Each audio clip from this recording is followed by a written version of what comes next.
پادشاه بود، وزیر داشت و آن وزیرش همه وقت به حال کاره و عملی که بشود گفت. همه چیز حکم خود را دارد و آن به این سخن عادت کرده بود.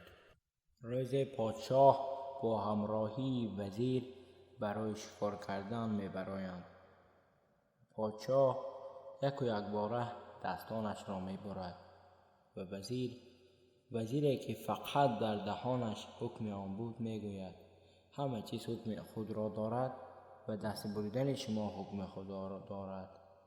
پادشاه به خشم می شود و فرمان می دهد که وزیر را به زندان پرتابند، چون می گوید که اگر دستت را برید در کجای آن حکم است. و وزیر وقتی که زندانی می شود به پادشاه می گوید که این هم نیست، حکم خود را دارد.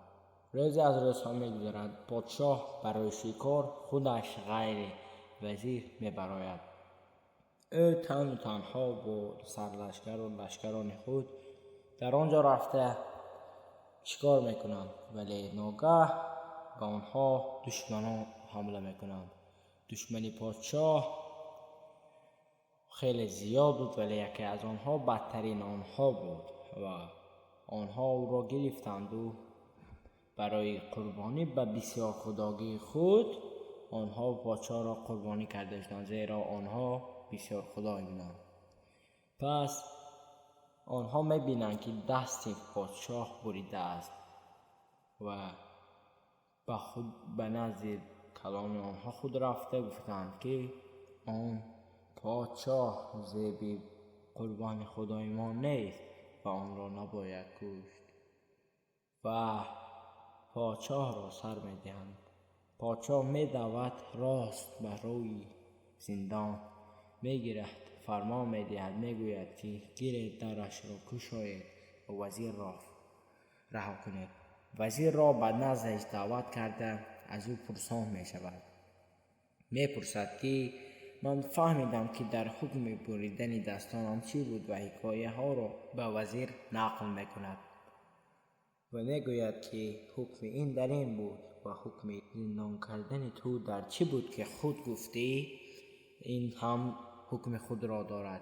وزیر در این پاسخ می دهد و لبخند می زند، می گوید که اگر من با شما برای شکار می رفتم وقتی که دشمنان شما را به آثار می گرفتند نیز مرا با خود شما می بردند. اگر شما را نمی کشتند و قربانی نمی کردند پس فکر کنید که قربانی دیگری آنها کی می شد. پس از این حکایه ما معلوم می گردد که وزیر خیلی دانا بود که زبان در دهان پاسبانی سر است می گویند.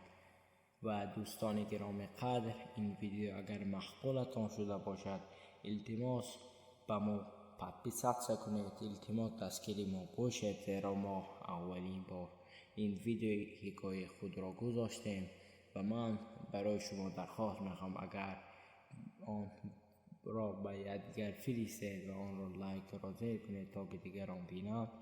برای پیشرفت انسانیت و جامعه خود ما سهم ارزنده میگذاریم. در پناه الله به همه شما رحمت کلام.